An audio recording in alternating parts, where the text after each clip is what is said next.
All right, and I think we are live. So hello, everybody. Welcome to Cantina Cocktail Hour. It is awesome to see everybody who is here chatting. Volcanics Playground says that he's got his drink ready. Hello, Maxime. How are you doing? You guys know the drill. Cheers. Yeah. So, we always start off with our cocktails and talk about what we're drinking. So, Tim, tell us a little bit about what you've got going on over there in your personal cantina. Well, it's quite late here in the UK, and I didn't have any ingredients for a cocktail, so I've just got myself an Italian lager, which is quite nice. I'm just going to crack this open and have a bit of this. Very nice. Are we allowed to product placement on these things? Yeah, of course. It's Moretti. It's very nice. Good, lovely in the summer. Nice. So I'm just going to open this one up, and yeah, I didn't have any really sort of cocktail ingredients really. It's not really my thing, cocktails, but yeah, that's cool. That's what I've got on the go anyway. What about you? Nice. So over here on my end, I've got a whiskey sour. Oh, nice. This is one of my favorite cocktails. I love making these for summertime. They're fantastic. So what this is basically it's a blend of lemon juice, simple syrup, bourbon whiskey, and egg white. And you can make it without the egg white. It's not really a whiskey sour unless it has it. So, I love these. I just think, I love the tart, the sweetness, the frothiness of the egg white, and just, I garnish with a lemon slice or an orange slice and a cherry, which, it's nice to finish with at the very end. So cheers to you, Tim. Yeah, cheers. I'll have a sip of my Italian lager. So good. Oh, it's good. So good. So let's see who is here with us today. So hello, Daniel. How are you doing? Hey, Pedro. Awesome hair as always. Thank you. Smuggler's Canyon. Good to see you. Whiskey in hand. Awesome. You got whiskey too. Or you have music on. Or maybe not. All right. Whatever floats your boats. Brittany's drinking water because she has to work in the morning. Completely understandable. We wouldn't want to condone any behavior that would lead to poor performance at work. Delvian, how's it going? Toys are the way. How are you? Let's see. Jason says that his drink is just a root beer. I like root beer. So interesting thing. After I got COVID-19 late last year, I couldn't taste Coke or Pepsi the same. Oh, God. I don't know why. I mean, I don't drink them that often, but I've sampled them and they just don't taste the same. But for whatever reason, root beer tastes fine. Yeah, that COVID's supposed to do that, isn't it? To your senses and stuff, isn't it? Yeah, I lost my smell completely for like a week, and then I never lost my taste. And then it was just like months later, I discovered, hey, Pepsi and Coke just taste weird. So, which I guess if that's the worst thing that happened, then I can't complain too much. Volcanics Playground Joe, he says he got his drink ready. Classic action figures. So yeah, lots of you guys tuning in here. Hey Nick, how is it going? Great year for my birthday. Happy birthday, Nick. Happy birthday there. Happy birthday. Cheers. Yeah, cheers. And Andrew is here. Awesome. Really good to see you guys. There is our buddy, John Miko. He's sitting there with a gin and tonic. Awesome. Well, don't start crying, John. Yeah, gin and tonic, another classic. Awesome stuff. Woke Lord, hello, welcome. So cool. Great to see everybody that is tuning in here. So I'm really looking forward to chatting with you, Tim. I know we've been talking about getting together for some sort of a stream for some time now. And yeah, I think we did one actually earlier this year. I think John was with us, didn't we? Maybe like February, somewhere in that time frame. Yeah. But then it's, with the time difference and everything and just availability, it's difficult to get people together sometimes. But yeah, good to be on now, though. So thanks for inviting me. It's a pleasure to be here. Yeah, absolutely. So it's really, really cool to see you. And, I know you're a huge fan of the vintage collection. And, it's one of the things I'm excited to talk about because there have been some reveals recently and some developments. And there's a lot to talk about in the world of vintage. So just a heads up. It looks like my I don't know about you, Tim. Am I looking okay on your end, or is it kind of dipping just a little bit again? It's a bit breaky, but your Okay. audio's fine. It's it's not Okay. out of sync or anything. All right. Okay. So we're gonna do our best. Technology. Never perfect. I'd be shocked if everything went flawlessly on one of these. Good to see more than Tim's hands, John. That's so funny. Yeah. So, yeah. So tell us what's been going on with Bossk's Bounty lately. What have you been working on the channel? Well, it's been a little bit slow recently because obviously there hasn't been too much in the way of product landing. I recently got the gaming grates, which I see you guys are finally getting, which is awesome. Although the Purge Trooper right's been delayed, I think. That's what I'm hearing. I'm not sure about the Entertainment Earth exclusive one. So yeah, I got those. Did a few reviews of those. Obviously, I've been doing my weekly Q&A video, but apart from that, yeah, it's not really too much. Obviously, we had the Hasbro 4-pack announcement, which I was involved in, which was awesome to be involved with. Revealing something like that. That was super cool. Yeah, no, that's cool. That's yeah, no, I mean, you're always at it. Even when there's not news, you find content to create surrounding the and yeah, no, it's your channel's going awesome, and it looks like things are going very well. And I enjoy watching your videos and seeing what you have each time. What's Tim's video going to be this week? What's today? And it's a good way to unwind at the end of the day is checking out your videos. So thank you for doing that, and for continuing the great flow of content, because I know everybody enjoys it. So it's great stuff. Yeah. Part of it's just beating the drum, just being as noisy as I possibly can for the 3.75 vintage collection. There's plenty of Black Series channels out there, and there's a handful of people that still sort of concentrate on 3.75. But yeah, no, I think it's been a good year, really. I think for vintage collection, really. So just keep it going, really. Yeah, there's been a lot of good stuff recently, and I think it is important that we keep telling Hasbro, hey, we want more. We want to see this, and we want to see that. We want to continue to support the line, but we need you guys to support it too. We need you to step it up in some respects. And I think they've come a little bit of way since the last year or so. Definitely, in terms of output, in terms of certain things. We haven't really seen a lot in terms of vehicles, but no, with the figures, they're doing some really exciting stuff, and the quality is certainly better than it's been. So a lot of things to be appreciative of, but yes, we definitely want to see that continue. Yeah, this time last year was just awful. Yeah, I felt so down about it, but they've sort of kept their promise. They did say that they're going to do more this year, and they have. So, and we've seen some pretty cool stuff, some new sculpts, and the gaming greats is a bit of a surprise. The 50th anniversary stuff's nice. It's a bit kit bashy, but it's still good to get them in the line, Yeah, let's talk about that for a moment, that 50th anniversary thing. So it seems to be primarily, I mean, there are some TBC things in there, but it's primarily like Black Series driven, it feels like. That's where you're seeing like, the variations in packaging, Power of the Force 2, Legacy Collection / Clone Wars, Episode 1, all that stuff. Yeah. I mean, I see why they're doing that. How do you think that would fare in 3 3/4 inch if they wanted to do vintage collection, but surprise, surprise, it's an Episode 1 packaging? How do you think that would go over? I don't know. It's a bit weird, isn't it? Because they can get away with the 6-inch because essentially the 6-inch collectors are formerly 3.75-inch collectors, and they're almost like forced into that. So it's like a bit of a hark back nostalgic buzz for them.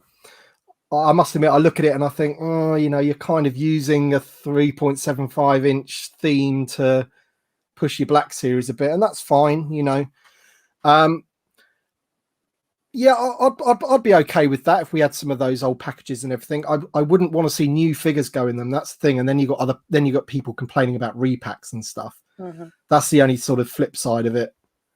because obviously if they're going to bring out a new figure, then I want it on a vintage card first and foremost. I don't really care for the other packaging particularly, but it would be quite nice if they brought out, you know, some Clone Wars ones or the episode 1, or maybe the green Power of the Force 2 cards or something would be pretty cool. Power of the Jedi maybe.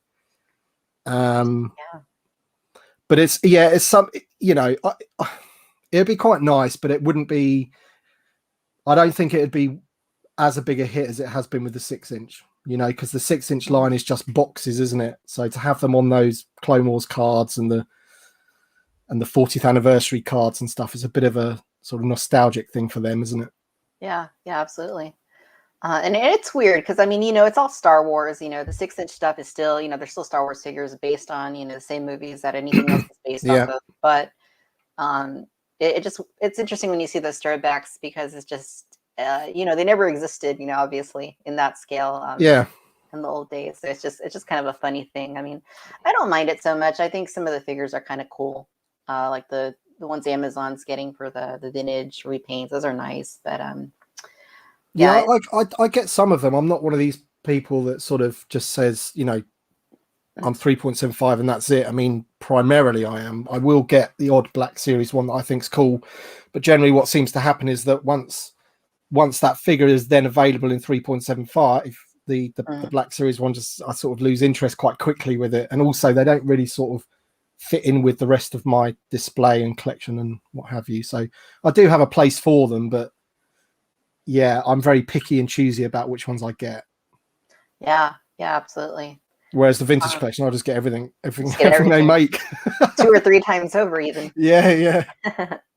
No, it's definitely more compact, definitely easier to put on the shelf, and don't even get me started on vehicles, because that is cumbersome for sure. And that has me, you know, I don't mind there being a Black Series HasLab, but you know, I think I've said it before, you know, I mean, it's got to be something that, if I'm going to get it, it's got to be something that I can actually use, you know, like the barge. That's like, okay, any bigger than the barge, right? Like probably would be too big, I feel like. But if you get a Black Series vehicle or something that's that big or bigger, just I'd really have to think about that very, very hard. Yeah, well, I think that's why they pretty much said there and then it's not going to be a vehicle, because people would be thinking, you know, oh my god, you know, what it could possibly, I mean, you know, if it's an AT-AT or something, take up your living room space. So I have a feeling it'll be either a selection of figures or a creature or something like that, you know, maybe a Rancor or something like that. I don't know. That seems plausible. Yeah, I'm not against getting it. I mean, I want to see what it is, and if I think it's cool, then I will get it, because as you say, it's Star Wars, you know, and if it looks brilliant and it's painted well, and then I'm a sucker for it. I'll buy it. Yeah, maybe it'll be like a Bossk centered. Can you imagine? Yeah, set. Then you'd have to get it. Yeah. So, you know, as we mentioned a little while ago, you know, a lot of stuff has been announced in recent weeks for the vintage collection. What would you say are some of the standouts for you in terms of things that you've really been jazzed about? Anything that has really stood out to you over the last few weeks that we've seen? Well, the Mythrol for me was the one, especially as it got announced with like Bo-Katan. I mean, you know, if Mythrol hadn't been revealed at the same time, then you would have just thought, look at Bo-Katan, amazing. But you know, it's for the Mythrol to kind of overshadow Bo-Katan was quite amazing, really. But that figure just looks incredible to me. It looks like it's just been done with so much care and attention, and the head sculpt just looks perfect, you know. And it's also great that doesn't already exist in another scale. You know, we're actually first with that one, which is awesome. So, and of course with the Razor Crest coming up, then obviously he's needed. So, but I honestly didn't think when they said about figures that have interacted with the Razor Crest, I actually didn't think that they would go that far. And there's still probably ones that we will be missing that we think we should be getting, which they don't consider as main characters or whatever. But I kind of accepted that we would just be getting the ones that we've got, and then and basically Queel essentially, and then that would be it. But for them to do the Mythrol fantastic. So that's the highlight for me. Yeah, and that's an interesting one too, because he's not a huge player in the series. And they always say that aliens can be a harder sell. We haven't seen a lot of focus on aliens or on Cantina, Jabba's like brainy sculpts in some time. So I agree. That's a really welcome one to see. I love the aliens. I think they're the best thing about Star Wars, and I hope that this is maybe a hint at things that hopefully will come in the future. Yeah, exactly. It ticks all the boxes, doesn't it? The alien, obscure character, not too much screen time, just amazing all right. As I say, I was shocked that they did it. So yeah, really welcome. And also it just shows that they're kind of like invested in the line again, where I can't really see them being able to use many parts of that figures for anything else. So it's kind of like, the money that they've spent on that figure, that's kind of it. Whereas with Bo-Katan, you could see them doing the other female Mandalorians, for example. Yeah, absolutely. Absolutely. So just taking a look at that. So it does. Like, I mean, the likeness on it, it's just like, it's got like his expression down like perfectly. Yeah. It's just like kind of the nervous look that he has. Yeah. It's great. I mean, yeah, I don't see any. I think this is completely new. What do you think? I mean, I don't see any. I think it is. Yeah, I think it's all new. Yeah, that's cool. Yeah, super cool. I hope that. I'm excited for this. I think if they continue, I mean, they're going to have to, right? Because after they announced that Cantina, yeah, we're going to need a few aliens to populate it with. But that's the thing I found amazing about this one, is that they could have just announced Bo-Katan by herself with like a couple of other repacks or something, and then everyone still would have been quite sort of, oh wow, Bo-Katan. But to get that one as well at the same time, I think there was another one revealed at the same time as that one. I can't remember which one it was though, but I know we had the repack of the Echo Base guy. Oh, it was Quill, wasn't it? It was Quill. Yeah, Quill is one of the others. Yeah, that's another one. It's kind of weird it's taken this long to get Quill, but yeah, but I've been waiting for him for ages. I couldn't wait to see how they were going to do him and how he would turn out. Yeah, I know. He looks great. Amazing. Yeah, so good. And I know some people have said that the Black Series one was a little too vibrant, more orangey, and this is a lot more muted. It looks more in line with what you see in the live action. So, sometimes it kind of hurts to wait, but in this case, sometimes the weights, serve us well when they actually make them more accurate. Yeah, absolutely. Yeah. I'm just trying to think. There was a figure, wasn't there, that we also waited quite a long wait time for, and it turned out really well. I can't remember which one it was now. Yeah. It might have been Moff Gideon, I think it was, but maybe. Yeah, Moff Gideon was a really, really good figure too. I don't know about you, but with mine, I have a problem with him like toppling over. Do you have that same issue with getting him? Yeah, he's not the stablest, I must admit. Plastic cape. So yeah, I think that's what it is. That's probably the only thing. I mean, it looks good because it drapes well, but I'm a big advocate for soft goods. So yeah, I mean, I don't mind plastic. I don't mind soft goods. I mean, I think that they both have their strengths and their weaknesses, but I think it's got to, in this case, people say form over function. I think in this case, it has to be like function over form, when the figures need to stand on the shelf and not topple over. If that entails, maybe something that looks a little less accurate, like a soft goods cloak or cape, then maybe that's the route that they should go. So I love that figure. But that is my one gripe about him, is that I cannot get him to stay standing for very long.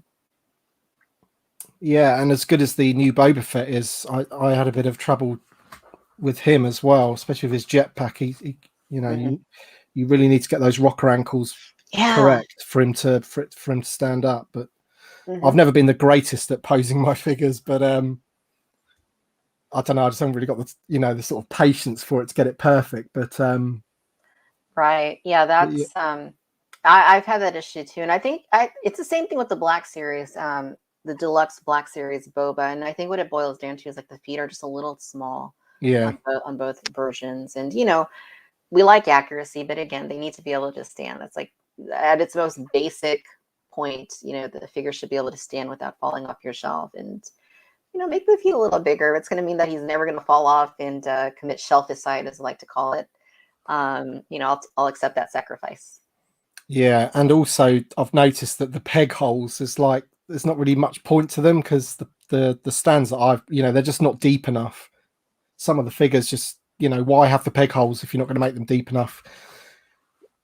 So it's like you can't have a figure that you get a figure that you're not very, you know, you can't really, it doesn't stand up too well, so you need a stand, but then you can't put the flipping thing on the stand because I think that's one of the sacrifices, the rocker ankles. I think where that joint is on the back with the rocker ankle, I think when they have that peg hole on the heel, it can't go too deep because obviously it'll end up going through the foot. So that's what I'm finding with them anyway. Yeah, that's another thing. Peg holes, you know, they're so like not universal. And, you know, people say, why doesn't Hasbro just make an official stand? And it's like, well, if they did that, I mean, how would they make it work for all these figures that have various peg hole sizes? Like, yeah, I think, you know, I'm not a huge fan of stands personally. I think the figure should be able to stand without a stand, but some of them do need it. I mean, you know, I'm looking at those battle droids over there. You know, some of those guys need a stand. Yeah, I use a lot of stands because I tend to find that whenever I try and get a figure for a video or something, I just knock them all over and it's just too much for my, you know. So yeah, I have to use the stands really. As I say, I'm not the greatest poser of figures. I let my son's much better than I am. So yeah, I'm not too great at it myself. So you mentioned Bo-Katan. So let's take a look at Bo-Katan. I'm really excited about this one. I mean, you know, we've been asking for a 3 3/4-inch Bo-Katan for ages. So, you know, this is the Mandalorian version, of course. And one of the things that I know a lot of people appreciate about this one is the fact that she has dual heads, right? She's got the helmeted head and then she's got the interchangeable head. What do you think about that? Because I'm looking at the picture here of the helmeted head, and I just kind of feel like it looks a little small. Yeah, I can see what you're saying there. Yeah, but yeah, when it comes to helmeted characters with removable helmets, I always find that they're a little bit too big. So I don't know what's worse, really, too small or too big, but. The only ones I think the only ones I think they've got right really are those ARC troopers. They look really good, and I'm not really too sure why they couldn't have carried that on for another thing that we'll probably talk about, which is that 4-pack. But yeah, I think so. I think yeah. I to be honest, that's the first time I've noticed that it's on the small side. I don't think it's as bad as the Captain Rex. No. the Captain Rex that we've got now, not the new one that's coming out. I don't think it's quite as bad as that, but yeah, looking at that, I would, yeah, it probably is on the small side, but I can live with it really. I haven't got the Black Series version or I have got the Black Series version, but I haven't taken it out of the box. But I know some people thought that the helmet on that one was like a bit thin, and it's sort of, I don't know, because it's trying to compensate for the fact that she's got the hair, you know. So yeah, and I guess it's a good compromise. When you look at the Black Series one, like the hair was just like too like smushed under her head a little bit. She still looks awesome, but you know, I do see where they did kind of take a little bit of a concession there by making the hair a little smaller around her head. So, you know, I guess it's hard to get these things perfect, but either way, the figure's coming and she does have that option, which is really cool to see. And I hope they continue doing interchangeable heads, because that's just a really neat feature to have. Yeah, and the head sculpt on her is brilliant. It looks exactly like her. So Katie Sackhoff, is it? I think her name is. Yeah, it looks great. Yeah, she looks really, really good. And so the last one I think that you mentioned from that particular reveal was it the Echo Base Trooper? Yeah. Yeah, so I know a lot of people have been asking for this guy to come back for some time, and you know, here chief among them, you know, Chris and Bantha Skull has been banging it really hard for this. Yeah, and I remember yourself as well. I think it was when the Peasant Anakin wave was announced, the repack wave. I remember a tweet of yours. You said, "Why can't we have something like this?" And I think Shea Vizsla was there, but I'm pretty sure he was definitely one of them as well. So I think there's quite a few people in the community that have asked for this figure. It's a bit like the Rebel Commando, the Return of, that would be a good one to bring out again as well. But yeah, this one, I'll buy 3 or 4 of these guys, I think. Yeah, I'll buy a few. I've only got him carded, so I only have one loose, and I don't even remember how I got it. I don't remember how I got it, but I do have one loose, and it's a great one, and with photo reel, and it's going to look really cool. And with troops, that's a case where interchangeable hands would be awesome to see, because we would buy more and more and more and more and more. And I think they tested the waters with that, not with interchangeable heads. So running changed on the indoor Rebel Commando, didn't they, back during the first run of TVC? And I never found one of them, so I only have one of the variants. But that was another way to get people to buy extras. But I think the heads the Rebel Commando. Yes, the indoor. Yeah, you get the revenge card one, don't you? He's the black dude, and then you've got the white dude. Yeah, the white one is the one I have, I think. Turn card, yeah. Yeah, I never found the other one. I still, I've looked up periodically on eBay to put it, because I do have an indoor setup on one of my shelves, and it's just like, it's hard to justify spending, what they go for these days, just to get one more Commando in there. But I think that'd be a good candidate for a reissue as well. Yeah, definitely. Yeah, he's a good figure, because I never really had one of those loose, and then I had a card that had a busted up bubble, and I thought, well, I'm just going to open it, and realizing how much of a good figure it is. So yeah, definitely that'd be a good one to do again. I think that'll be, I could see them doing that quite with the success of this Echo base one. If it sells, I'm sure it will do. Then that one's quite an obvious choice to go to next. Yeah, no, it would be. So. It would be, and hopefully, I think it's neat when they incorporate some of these into the main line, because we've seen a lot of them appear as these fan channel, as they call them, exclusives, and which still end up at retail in some cases. But actually, like, integrating them into the main line, I think is a really neat thing to see as well, especially when it's a really popular in-demand character that anybody's going to want, regardless of if you're looking for main characters, army builders, or secondary characters. That's a smart repack right there. Yeah, they did it with the Gamo Guard, and I bought a bunch of those, for the palace and the barge and what have you. As a really, really smart one. Absolutely. So yeah, I'm really excited about this upcoming wave.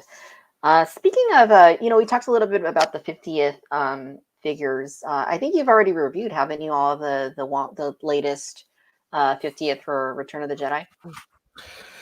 Yes. Well, we're in the UK. We were lucky to get them a bit earlier than you guys, but I also got them in the Hasbro box, which is quite, the Hasbro promo box, which is quite nice. Usually when those boxes come around, it is mainly Black Series, so it's quite nice to get some TVC that I hadn't got already, because usually everything that comes in those boxes I've kind of already bought myself. It's lovely to get the boxes and everything. But this time, open the box and wow, there's 3 brand new figures I haven't got yet. So that was awesome. Yeah, so I reviewed those straight away. I think the next wave's been delayed, which is a bit annoying. Some of our retailers were saying June, which is obviously gone now. But they've been pushed back to August, September now, which is a bit annoying. Mm-hmm. But I've seen a few, I think it's Instagram posts of some guys in the Far East that have got them. So how long they take to come over here, I don't know. But I heard it was the same in the US. Some people were getting their orders pushed back or cancelled and things like that. It's a bit, say it's exactly the same with that Ahsoka wave with the mall. That's annoying as well. That was supposed to be imminent, for us over here. And again, that's been pushed back. Yeah, it's interesting. I mean, there's a lot of delays. It's not just Star Wars. It's not just Hasbro. We're seeing it across the board. Mattel's had it lately with certain Jurassic items that were supposed to be out last month, and Hot Toys is having a lot of delays too. For stuff like Captain Rex is supposed to be out, I think, like in March. He's like pushed back to like September. So it's just, a lot of things have been impacted, quite a bit. It's not just Hasbro. So, I know we like to, oh, Hasbro, what are you doing? But, it is kind of an industry wide thing, and not even just with toys. I mean, a lot of things are being delayed right now. So that doesn't make it any better for me. No, of course not. So let's go look at some of our comments that we've received in the last few minutes. So Daniel, the vintage collection of figures from the Mandalorian show have all been fantastic, superb sculpts and likenesses. Completely agree. Brittany, I just can't believe they didn't name him, referring to Mithril, which, that is a weird thing because, even like characters like Hammerhead, they have names, right? Moma Nadon, or, Greedo isn't just Rodian, right? They all have names. And, Lucasfilm names absolutely everybody in every corner of every scene. So it's just kind of weird that they didn't give him a more specific name. Yeah, it's the Mithril, isn't it? It's weird, isn't it? It is weird. It's like the Mandalorian. Even he has a name. Even the Mandalorian has a name. Yeah. First team, fellow Victoria is one of the few YouTubers that I don't feel talked down to their audience, especially as old. Oh, thank you. 70s and 80s kids, always professional and ask the right questions. Very kind. Thank you. Appreciate that a lot. Daniel says the colors were off on the Black Series quill. Yep, absolutely. A little too orangey. Classic action figures. TVC needs more love from Hasbro. I have spoken. Yes, that's what we want to see. We want to see more stuff coming. IG-11 looks phenomenal. Yeah. He does, yeah. I can't wait for that one. Not the Black Series one, though. That one. It'd be nice to be able to. It'd be nice to be actually pre-order that guy. We haven't been able to pre-order that wave at all. So. Yep. TVC needs more love. Black Series pays their bills. I know demand is high for both. I've heard it said a lot by people from various sites that Black Series does outsell TVC, and but I think what they don't tell you is even though it may outsell, like what is the actual, like how do they gauge the actual demand for it? I mean, if they're not fulfilling demand with TVC, which you see because prices even on used stuff is going like for a lot of money on the secondary market. What does that say about demand? They're not making as much, but maybe they're not able to fill the demand either way. So I'd like to know how many Blue Sky Boba Fett's they sold. That'd be an interesting number to hear, how many they produced and how many they actually sold. With orange name pills. Yeah. If you keep posing your figures mint on card, then you won't have to worry about posing them. Yeah, well, we do both. I do both, yeah. Great Cantina chat with two of the best Star Wars YouTubers. Thank you. Very kind. Cheers, GA. Hey, Bossk, who's your friend? I don't know who they're referring to. Big Boss? I think they're referring to you, but who's your friend? So maybe who's the figure behind you? I'm not sure. I don't know. Is that the off-world Jawa wave, Tim? Delayed? Yeah, so that's the one that Tim was just talking about. So the Ahsoka Mall and off-world Jawa wave, they are, we're not going to see them for a little bit, still a few months. Yeah, Daniel, In Demand Toys put a post out on their Facebook yesterday, I think it was, talking about, as Victoria just said, it's not just the Star Wars of Hasbro, it's like a lot of their stuff, their Marvel stuff and things like that. It's a load of it's being delayed. Mm-hmm. It's a bit of a shame that, because I honestly thought I'd be getting the Off-World Jawa and Echo at least this, in the next week, and then the other two further into July. But to me, it looks like August, September now, which is not good. Mm-hmm. Bring on Hammerhead, GA says. Yes, bring on Hammerhead. Why are we, technically we are like 11 years into the vintage collection. Where's Hammerhead? There's so many you can say that about it, though, isn't there? Yeah, but the thing is, they are getting to them. Like Bib Fortuna's on the way, so Lobot in that wave as well. So yeah, I know a lot of that original trilogy collection Lobot doesn't get a lot of love, but I actually kind of like that figure. Yeah, I've got it. Yeah, he just stands there, but yeah, it's It's kind of all he does. He stands there with his arms kind of folded. Yeah. But he looks good. He does look good. Looks the part. He looks really good. Smuggler's Canyon, Victoria, what are your thoughts on flocked hair for TVC figs? Let's not go there. He's got something about flocked hair, I'll tell you. He really has. Well, he's into action, man. The Gamorrean guard kind of has, I don't know if I'd call it flocked, but it does have like fabric for his like kilt. Kilt. His nappy. Yeah. It's like a tutu. It's quite puffy. Yeah, something like that. Brittany, Black Series IG-11 stands like he's been in that love for a long while. That is true. Yeah, that figure is so hard to stand. Yeah. Django, hello. Hope everyone is well. Thank you, Django. We appreciate that. That's the other one that I said when I was trying to think of a figure that we've been made to wait for. It's IG-11. So we're getting we're getting a new sculpt, whereas I think the Black Series one was the IG-11, just a repaint of the IG-88, is it? Yes, it was a repaint with some added, so we've had to wait, but we're getting an all new figure that looks absolutely awesome. Yes, so that Black Series one is just that. I mean, when it was IG-88, it wasn't a good figure. Years ago, they don't stand. It's too rubbery. He's not tall enough. He doesn't hold his weapons well at all. So them bringing it back for IG-11 is just, that made me go and get the ASH figure arts IG-11 because it was just awful. Be great when we get a vintage collection EV99 or a Man. Totally. Hopefully the Man doesn't have a warpy staff because that wasn't a EV99 was in the Mos Eisley Cantina in the Mandalorian behind the bar as well. Mm-hmm. Same droid. So, if it was 2008, they probably would have done it by now. I know, right? Greg, I just got the delay notification on the Jawa. Yep, so those are definitely delayed.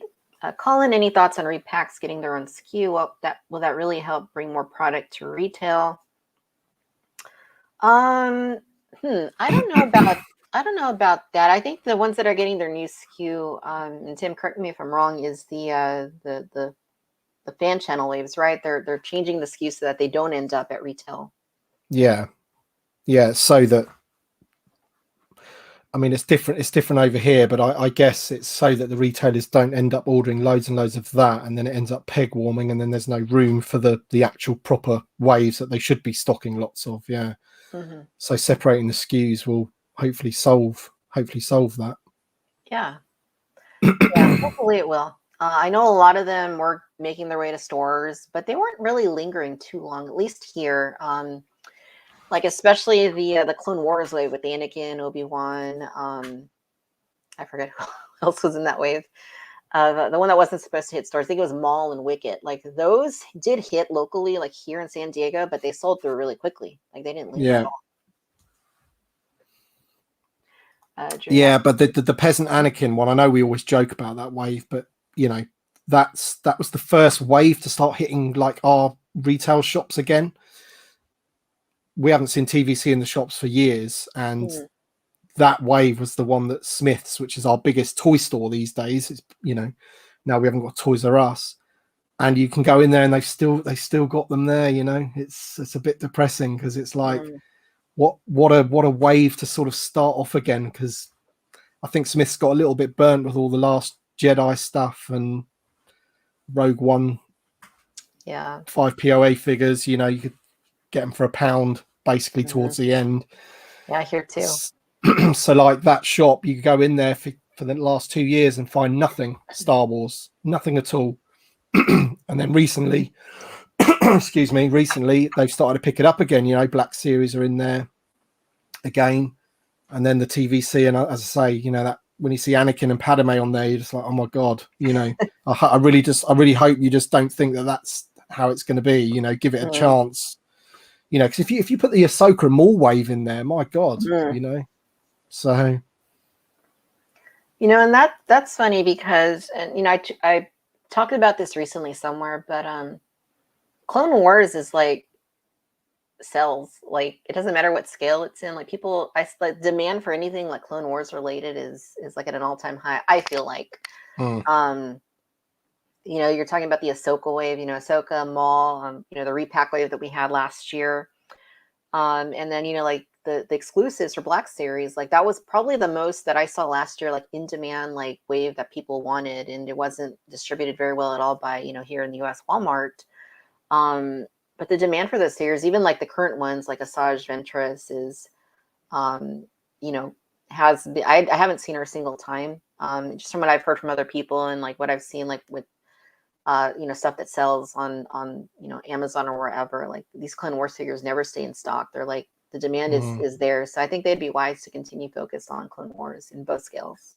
Yeah. And there's so many they can do, isn't there? Peppy Bo. Still got my fingers crossed for Jar Jar's girlfriend there. Django, it was great to see that in 2021 we had more VC releases compared to last year. Do you guys anticipate they will make more next year? Well, I mean, that's the hope, right? That they will ramp it up, you know, especially, I think they even said that Star Wars like increased like sales 40% last year. Maybe it was more than 40%, largely based off The Mandalorian, right? So yeah, I mean, hopefully they're seeing the actual demand and that things are selling through and selling out, and you know, continue to ramp it up. That's what we want to see. Yeah, and I think the Bad Batch is good, but they need like another live action show to really smash home, you know, like to be as popular as The Mandalorian, if that's possible.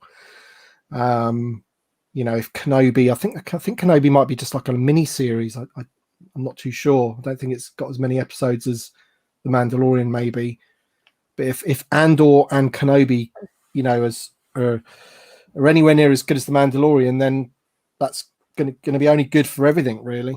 Because I think there's no denying that the sequel trilogy sort of split people a little bit, and it did definitely affect sales and just affect people's sort of need for Star Wars merch, if you want to put it like that. And the Mandalorian's just brought it all back, hasn't it? So that's what we need. We need like another show to like really do well, and then it feels like it's like a consistent thing, you know, not just like a one-off. Yeah, totally. I am so excited for the Kenobi show. Like that is the one series that, you know, I'm like beyond elated about. You know, Ewan McGregor, you know, coming back and being Obi-Wan again is just, you know, I have the feels for that, and I'm really excited for it. And you know, just interestingly, so, you know, a little off topic, but I actually went by his house last week.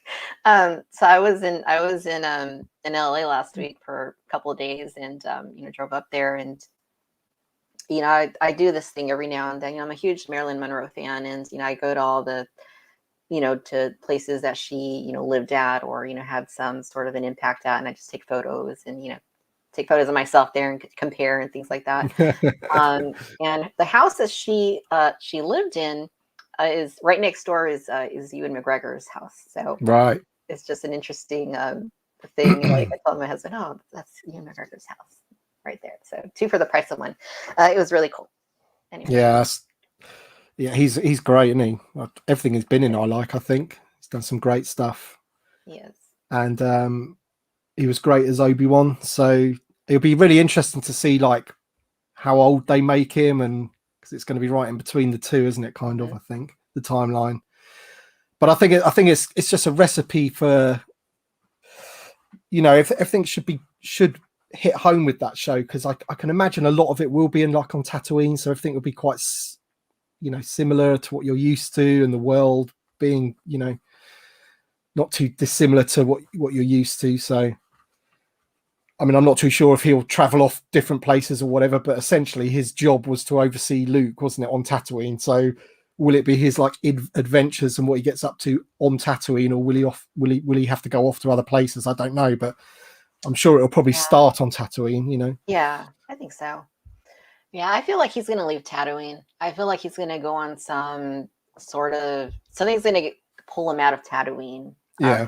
briefly, and he's going to go on some adventure that it sounds like, from what they said, at one of those conventions sometime back, bring him back to Darth Vader somehow. So that'll be interesting. Yeah. I mean, if Vader's in it, even if they like cut off to Vader doing something, I mean, that'd just be awesome, wouldn't it? Yeah, it would be. Yeah, after the little glimpses we got of him in Rogue One. Yeah. More Vader, please. Yeah, that's what I mean. I just think it just can't not be a hit. I think it's going to be great. It is. I'm stoked. Bring it on. I sold my entire Clone Wars collection for about 1,500 USD. Crazy. Super Source, you sold your collection? Oh my. Volcanic Playground. I've been subbed to Victoria's channel since the start. That is true. Thank you, Joe. Joe has been here since 2013. So I really appreciate that. Greg, I want a vintage collection Ion Cannon playset, but I'm weird like that. Ooh, that would be... I haven't really heard anybody clamoring for that one, but that would be something. That's not weird at all. I'd love that. Yeah, that's different. Yeah, I like that too. Padme's Clone Wars outfits. Yeah, I mean, she had so many outfits, and we haven't even got them all from the films yet. So let's do it. Bad Batch ends in August. I'll be curious to see what animated series they will invest in next. Been great having The Mandalorian Bad Batch recently. I'd assume that they have another season in the pipeline. I don't know that, but I'd assume that, they're probably going to milk it for a little bit. So that'll be, unless they have something else in the pipeline that we don't know about, another animated series. But yeah, I'd be excited to see what they do with that. Classic Source. Hey Tim, how you thought of doing a live stream with Sith? I don't know what that comment is. I don't either. Reiterate, my friend. Reiterate, please. Yeah, so good stuff. Let's see what else here. Great to see a full aisle of TVC in Forbidden Planet.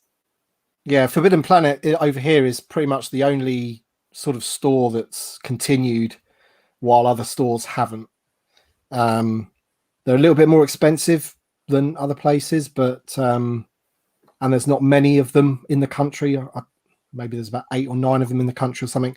If I wanted to go to Forbidden Planet, I've got to drive probably an hour and a half away. But yeah, they are good when you go in and you see all the figures and everything. Gabe says, question for Victoria. Have you ever considered getting a Hot Toys figure? Tim mentioned he'd pick up a Bossk if they ever make one. I want Anakin with the Starfighter. Let's see. You've got loads. I got quite a few. I've got quite a few Hot Toys. Yeah, I enjoy them quite a bit. Yeah, so good stuff. Let's see here. We have a super chat from Supersaurus. Thank you very much, Supersaurus Rex. Master Code Breaker and love you for VC, not trolling. Master Code Breaker. Yeah, I actually kind of wouldn't mind the Master Code Breaker. What do you think? What, the actual guy with the thing on his thing, yeah. or DJ? No, the actual. I think he means the actual Master Code Breaker. Yeah, the one that he looks like the bloke from Indiana. Well, he looks like Indiana Jones, doesn't he? When he's in his white tuxedo and he's all really debonair looking. I'm never going to say no to a vintage collection figure, but I could think of quite a few characters that I would probably go for before him. But yeah, if they suddenly brought out that character, I'd still buy it. Yeah, totally. Greg, I have a man crush on Ewan McGregor. Who doesn't? Ewan McGregor is amazing. Danielle, I really hope Obi-Wan and Anakin don't meet on screen in the new show. It'll destroy the continuity from Revenge of the Sith to any hope.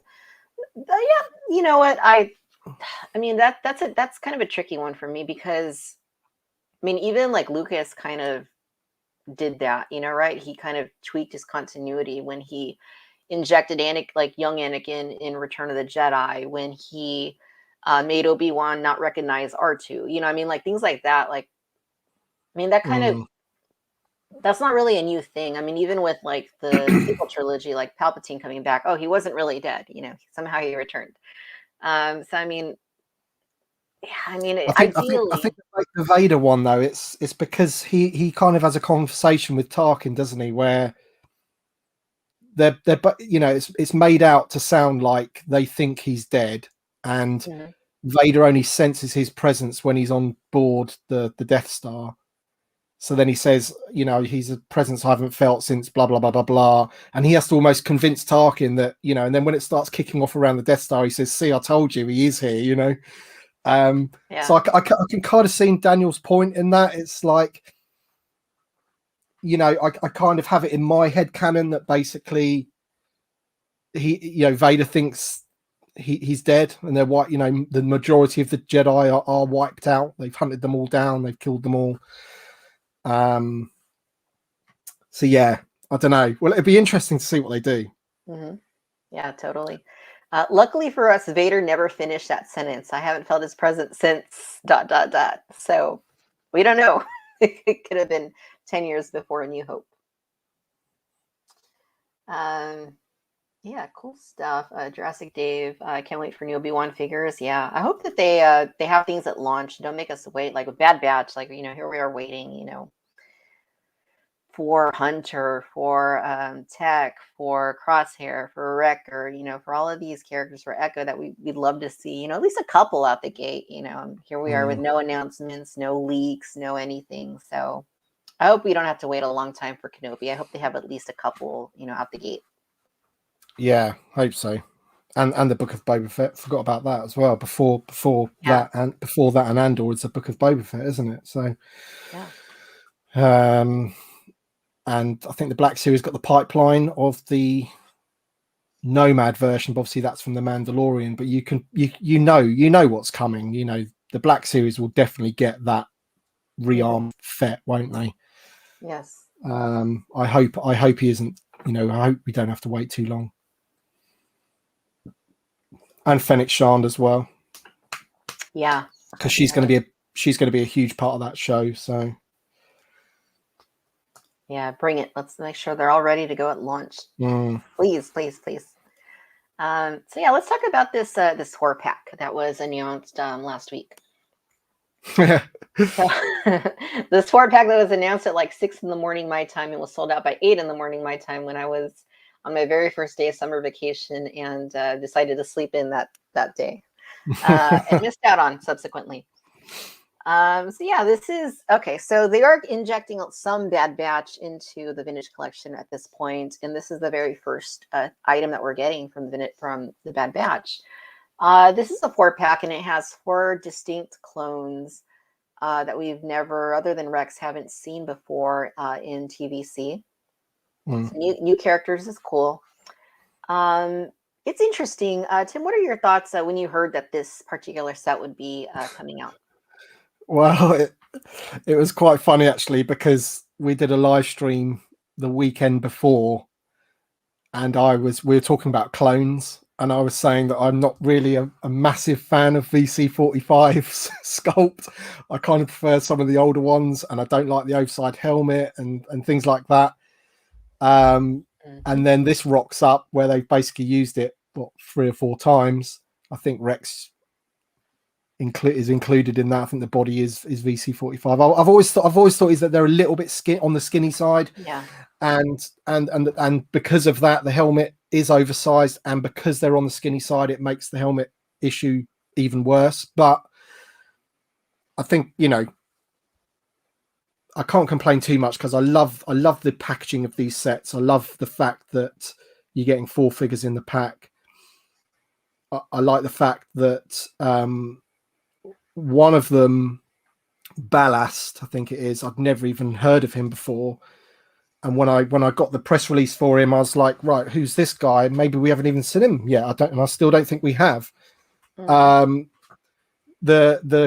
Commander Grey guy, the minute I saw the first episode of Bad Batch, I thought, wouldn't he be cool? You know, but at the same time, I thought, well, we'd never get him. You know, they're done with that sort of thing. For them to do that, fantastic. Looks great. But yeah, as I say, they are all using the sculpt that I'm not a massive fan of, but this, as I think I said in subsequent live streams, that I'm just past that now. I can't. They look great, so I think I've just got to stop being so nitpicky with it, really, and just be happy with what they Right. when they give us something like this. Then, and the Rex looks great with the poncho and everything. So Yeah, I hear you there, though. I mean, it kind of does kill me a little bit that we haven't gotten a knee sculpt for the Clone Trooper. I mean, I know they've kind of tweaked it a little bit, when they've done things like the 3-pack with, the ARC Troopers. yeah. But just like the grunt basic buck Clone Trooper has not received an all new update since you said, VC45, and was that was ages ago, a decade ago, basically. So Yeah. that really needs, they just did one for Black Series last year, and I'm pretty happy with it. I mean, shrink that down, make that into a vintage collection, give us an all-new clone, and use that for the basis for any new clones that you do going forward. I mean, I think that would be ideal. Obviously, that's not the case, so we have to, all we can really discuss is what we actually got, and it's this set. I mean, I agree with you there. The limbs are pretty skinny. They have these oversized helmets. I mean, it is what it is, I guess. Yeah. And I mean, it does. Okay, so I do appreciate that they are continuing this format of doing these these multi-packs where you get multiple individually carded figures in an individual set. Yeah. They did that with the Skiff Guards. We have it here with the Bad Batch set. I know a lot of people were not happy that it's the Bad Batch, but it's not the Bad Batch. And I'm a little mixed because I do appreciate getting figures like these. You mentioned, Clone Commander Gray. That was something that would have been really cool to see. Well, here he is. So I'm glad that Hasbro is making these. But like I mentioned a moment ago, I feel like they did drop the ball by not having at least a couple of the main core Bad Batch characters ready to go for TVC. Yeah. And I mean, you would never imagine them leading a line like a New Hope series with characters like Kitty Keebkak or Admiral Mahdi, right? Like they just wouldn't do that. They'd have Luke, they'd have Han, they'd have Leia, So I mean, this is a little bit weird in that sense. Yeah. But I do appreciate getting more in TVC. That's what we always say. We want more obscure stuff because that's not really a huge focus lately in recent years. So in that sense, I do appreciate that these are coming, and even though they're not ideal. Even though the sculpt, could be better, it's more for TVC. It's more product. Yeah, exactly. Yes, I could have gone to town on moaning about them a little bit more, but at the end of the day, I've just got to be happy with the fact that it's a bit of a weird one, really, with putting Rex in there because especially as it's sold out so quick, and okay, they've announced that there's more stock coming, but 2022 for those people that didn't manage to get it, your Captain Rex is in there. It's like and people ask me, oh, do you think they'll single card them? And I don't think they will. I don't think it's like the 3-packs where you've got 3 Lukes which can easily be carded on their single cards, and then the 3 ARC Troopers can be single carded. These is like the Skiff Guards. I feel that they're just in that pack, and that's how you're going to get them. And the Skiff Guard pack eventually became, widely available. You can still get it now, retail price and what have you. So, those figures are everywhere, which is great. So I just hope that this one, is the same, that everyone can get it, because you don't really want that Captain Rex being in something that's unattainable. Right. Right. I mean, yeah, it's Captain Rex, hugely popular character. Always manages to sell through no matter what the scale is. I mean, I'm glad to see him. I was glad to see him in Bad Batch, but even more excited that they announced him like right away as part of this 4-pack. Yeah. But no, I agree. I mean, you can't really like have that sort of thing where you're just releasing a hugely popular character, but the only way you can really get him is by buying this 4-pack that is exclusive, that has limited availability, that did sell out in 10 minutes. So I mean, I do hope that there's another way for them to get him out there somehow. And if they do, hopefully they fix the pauldron, because that was one of the concerns, right? Is that the pauldron is based on concept art and isn't the actual from the show. Black Series is like that as well. Yeah. So it's obviously they got that as you say, they got that concept art early, and that's the thing about waiting. You know, if the Black Series had their Captain Rex announced and we didn't in the TVC, then we'd be going mad. You know, like we have done with other figures. But then we've been made to wait, and then the one that we get is actually a better version of that and more accurate version of that character. Right. But this time we've, you know, it's just the unfortunate thing of having something that's brought out at the time that it's in the show. I mean, he was pretty much announced the week after that episode aired, I think. And as you say, yeah, the pauldron is wrong, but it is based off the concept art, I think. So yeah, he still looks good though. He's a bit of a weird hairdo for Rex, but yeah, I don't know what happened. I'm waiting for him to grow his hair in the show. Right. I mean, that's the only way. I can chalk it up to that, right? If he does appear a few episodes down the road in his hair, you know, he's on the run, right? So he hasn't had an opportunity to get a haircut. Yeah. Then this would make sense. So we'll see. And the other thing about that 4-pack as well is you've got a troop builder in there, which is a bit, you know, again, it's like I could imagine there's a fair few people that will want that 4th trooper, the Elite Squad trooper, I think it is. They'll probably want 4, 5, 6 of him, maybe. And I feel that Hasbro could make a lot more money if he was single packed, you know, because you know we know Tyler, for example, he'd probably buy 50 of them, wouldn't he? So easily. So, but will he buy 50 of those packs to get 50 of them? Probably not, because then he's stuck with 50 Rexes, and you know, I mean, you could probably use the other 2 clones maybe as some kind of generic clone, maybe, but Rex is Rex, so. It is an odd combination, I've got to admit, but it's still, you know, for someone that's just saying, right, I just want a set carded and a set loose, so I'm going to buy 2. It's a brilliant set.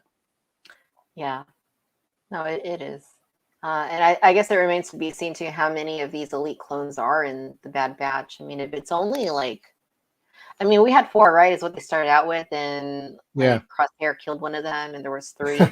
So I mean, yeah, but even then you'd have to buy the set at least 3 times. If you're keeping it carded, then, you know, 4. If you're keeping it carded and opening up to display each one in their individual cards, and 5. Yeah.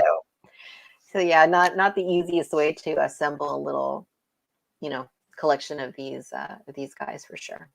But what I would say about this set is, like, it is kind of almost like a pipeline reveal for the main guys, because I really don't think they're going to bother creating all the artwork for the logo in the vintage style and, you know, bringing out a 4-pack of Bad Batch if those actual characters aren't being developed.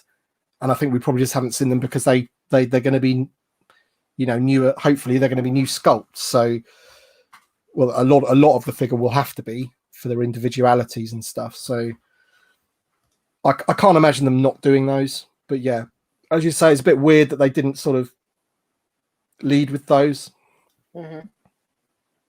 He looks great though. Look at the helmet; it's fantastic. He does look cool.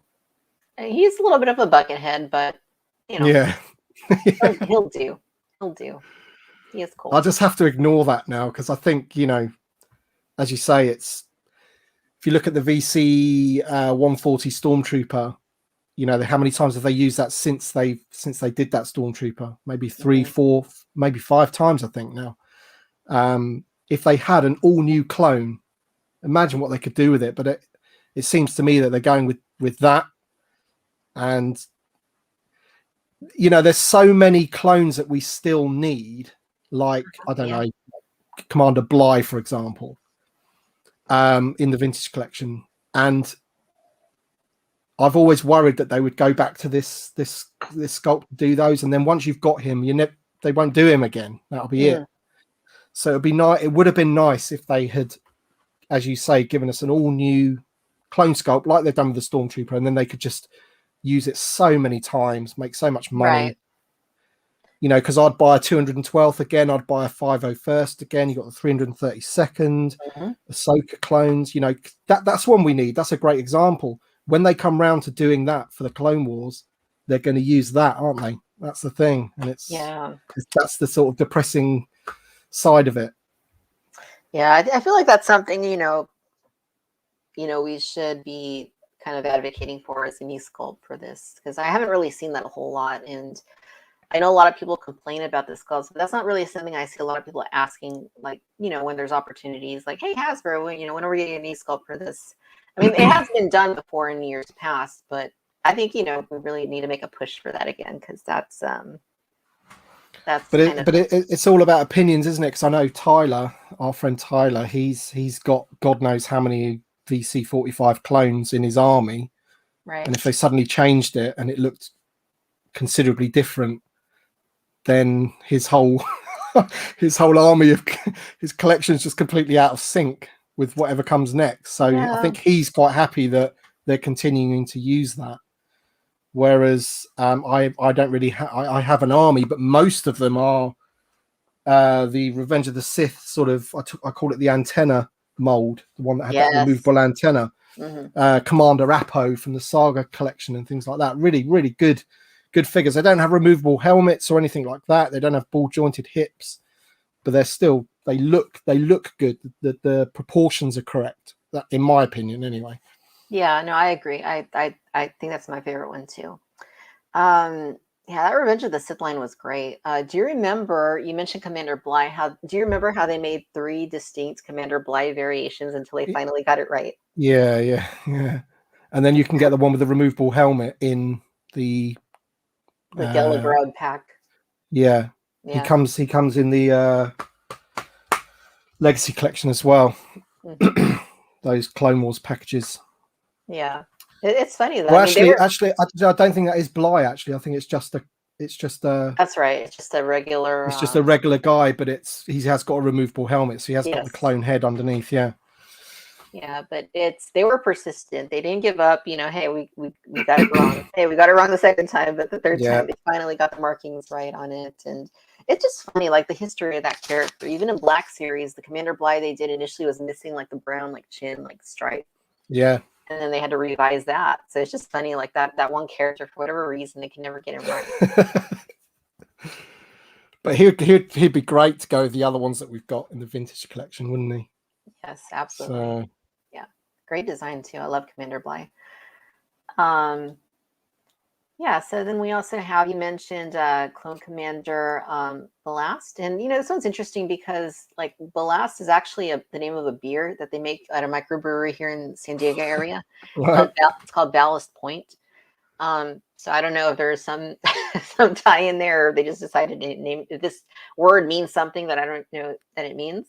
But yeah, it's an interesting name. And, I'm one of those people, and I'm sure you are too, that, the toys make me more excited for the content. The toys make me more excited for the Clone Wars. So, the last few episodes of The Bad Batch, I've been waiting. Okay, is Ballast in this one? Is he going to show up somewhere this time? Because he looks cool, doesn't he? He does look cool.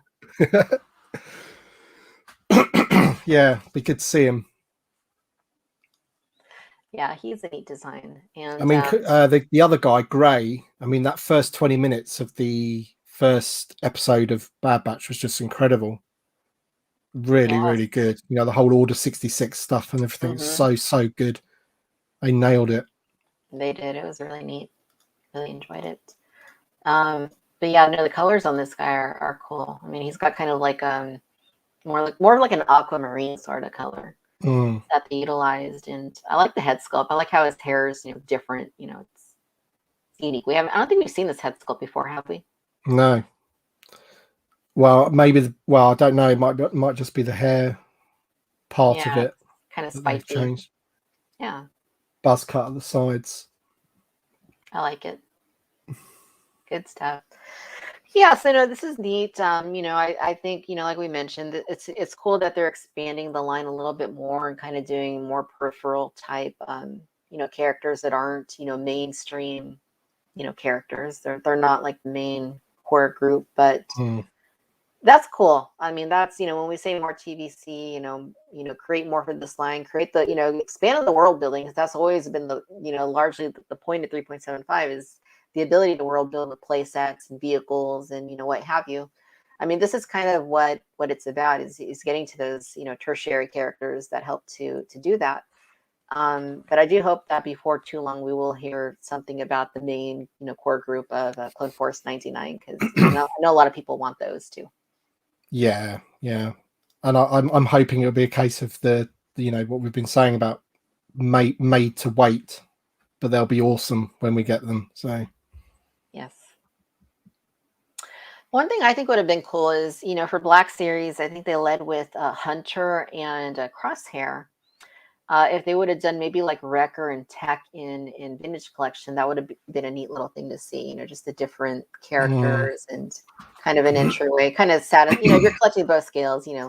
At least you'd have some representation of those characters in either scale on some level. So that would have been neat. But do you think that even though the Black Series is obviously their main, they say that they treat the lines the same, but I think we know that they don't really.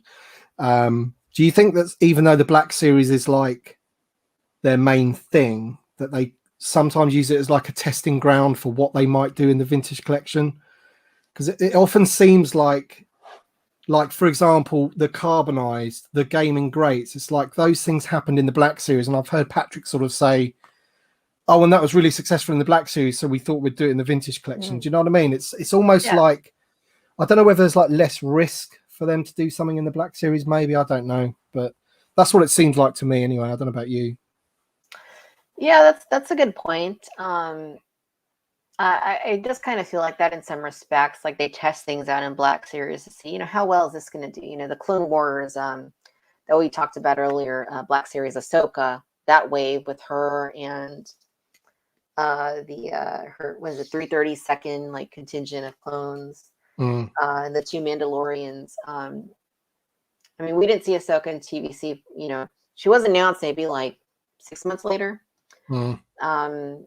Yes, maybe on some level there is some testing, and like you said, Carbonized is a good example of things we see in 6-inch and then 3 3/4.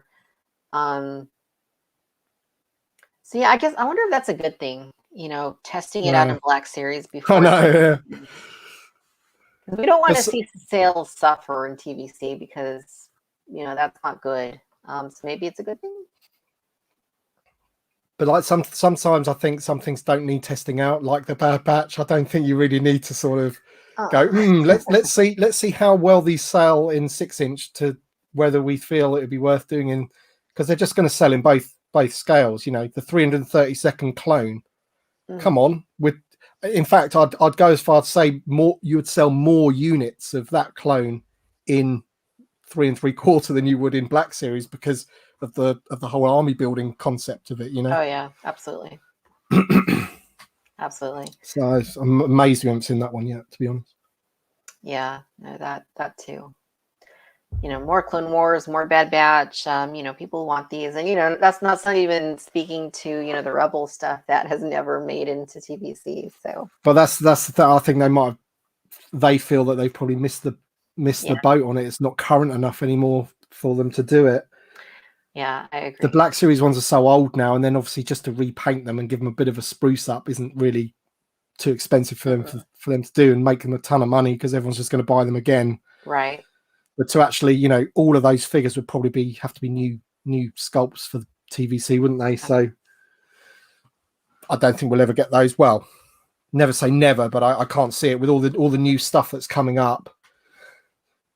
You watch now, the SDCC will be a Rebels. Be a Rebels 3-pack or something. Oh man, that would be something. That would be something for sure. So yeah, we talked a little bit, Tim, about these new Walmart exclusive in the U.S. anyway, 50th anniversary Lucasfilm figures. So there's this first batch of them, with more coming that have been shipping. So I'm sure you've probably seen, and there's some mystery surrounding the way that these are being handled. I mean, it's not really a mystery that Walmart would mishandle the way that they process shipping on these things, but a lot of people are having issues with the way Leia has been shipping out, and this is how one of mine arrived. Like she's not good. I mean, she's really rough. Like I just, and it's always the Leias. I don't know what it is, but I mean, and I've seen this seems to be a trend. It's not just mine. Like 2 of mine arrived like this. And yeah, I mean, hopefully you don't have this on your end over there, but I watched John Miko's Facebook video where he had like a pile of boxes from Walmart, Yes. and I think he opened 5 or 6 layers, and I think one of them was passable. What I would say about those is that, of course, over here it's a little bit different because we don't have Walmart, so they get handled exactly like any other figure. They get sent to the retailers in shipper boxes, and they get sent out by these specialist retailers that are used to handling collectibles and things like that. But what I would say is even those still came with like a slight crease on where the hanger tab is. Mm-hmm. And I think it's the card stock is just so thin. They need to do something about that. Yeah. And when you look at those amazing Marvel figures, like the retro Marvel figures, the cards on those are so, so good. Yes. Why wouldn't you not treat the Star Wars line with like that? I don't really get it. I know, it's all about costs, keeping costs down and what have you, but Hasbro know it's a collector focused line. It's like, and that the package is half of the appeal, right? So just up your game and put them on some thicker cardstock. And the Marvel figures, yeah, and they're unpunched. The Marvel figures are unpunched, so what gives? Exactly. I know. So it's bewildering, really. The good thing is, I think that one of the Hasbro employees in John Miko's Facebook group sort of took note of it, so it will be fed back. We'll just have to wait and see. Probably this time next year, I guess, whether something's been done about it. Yeah. We'll see. I mean, they're not as bad as retro collection cardstock, but they're they're really bad. Yeah, but they're not what they were in 2010, 2011, 2012. That is for sure. All you need to do to proof of that is to grab, a figure from that era and compare it to now. They're not the same. Do you think there's a difference between them now and at the beginning of TVC 2.0? Do you think they've got worse since 2018? Because I remember when I first got the figures of like Ray and Jyn Erso and what have you, and I said to a few people, I said, the cards are thinner than they were. And someone said they seem the same to me. But it's definitely more noticeable in, say, definitely with those 50th anniversary figures for sure. I haven't sort of got two together with another, like a Mandalorian figure or whatever and compared them. But they, as I say, even though they came in shipper boxes, they were still a little bit creased. So I feel like they may be slightly thinner. I don't have another like a 2018 one handy to compare to, but just off the top of my head, like I kind of feel like they may be a little thinner. I know that the dimensions of the overall card have changed slightly, and I know that because I use Figure Shield clamshells for my figures before I put them on the wall, and the newer ones, like from the last 8 months or so, are not fitting as well in the clamshells as the previous ones were. Right. And I reached out to Figure Shield about this, a few times, and they agree. Hasbro has kind of tweaked the overall dimensions of the card, and as a result, they're having to go back and adjust their tooling, which isn't cheap for them to do, to accommodate these newer TVC figures. So they have made changes. I don't know specifically what their intent is with changing the dimensions, or I'm sure I'd assume on some level in terms of the thickness of the card that it would be a budget sort of decision. But if you're going to build this line as the vintage collection, and the packaging is half of the product, then that needs to be something that's improved on, because they say it quite often, don't they, that when they announce like the card backs, and they talk about the artwork a lot, and things like that, they mention it a lot, so they know it's important. And nobody wants like a lovely piece of artwork that's crumpled. So No, and that's what these are. I mean, they're little pieces of art. I mean, they're toys, but I mean, I think we're past the point that Hasbro has stopped marketing, their Yeah. products largely as toys, action figures at least. And they need to be the execution needs to be, held to that standard. They're collectibles, and I mean, the way that these come in, I mean, ouch, this is bad. Yeah. Disappointing, isn't it? Yeah, for whatever reason though, Top Blue and the ATST driver are arriving a little bit better. I mean, I did order multiples of each one just to see what would pan out. And these two seem to be arriving a little bit better. Entertainment Earth has started shipping the gaming grate, so I've gotten this one so far. I think the Scout Trooper is en route right now. Yeah. I think I should have it like tomorrow. Awesome. But I mean, I got 4 of these and they're all great. I mean, like I was trying to okay, which one should I open? Which one is the worst condition? I couldn't tell. They're all great. And I just wish that could be the case for any retailer, no matter who it is. That's the thing. It seems like the smaller, more specialized companies know what they're doing with packaging and what have you, whereas Walmart just don't really, from the outside looking in, they just don't really seem to care, do they? It's just like whack it in a box, throw some bubble wrap on top, it'll crush it. Mm-hmm. I know. They don't, as John says, they don't lay them, like Tetris, like they come in the shipper boxes, eight card or whatever it is, 8 cards, like that. They don't do that. They just put them on like that, and then the card's going to bend down, and yeah, terrible. It's weird. It's weird. I mean, I mean, I understand. The people that are packing these at Walmart, they're getting paid minimum wage, and the conditions probably aren't the best, and they're being assessed on their output, like how many things can you ship within an hour or something. So there's a lot of pressure there, but just a little bit of training maybe, or a little bit of incentive like from Walmart, would hopefully help this sort of situation. And John says that deal that they do between the deal that's made with these exclusives, that should be something that Hasbro ensure is good, because as you say, it looks bad on them. So it's not like a Mission Fleet box that they're chucking in, which doesn't really, it's a lot more sturdy. It's going to hold up. As you say, these are collectibles. They're the Vintage Collection, the Black Series, are run by a team in Hasbro called the fan channel products, or something like that. They call themselves. So they know that they're collectibles, so they have to be treated like that. And I know, it has to come from Hasbro telling Walmart how to treat these things, I think. Right. Or, I think Chris on Banthasville wrote an article about this week about, how they can, maybe Hasbro can offer some of these like in clamshells like they did back in the vintage, the original trilogy collection. That would definitely help. And I'm sure a lot of people wouldn't mind paying $1, $2 more for that, to ensure that.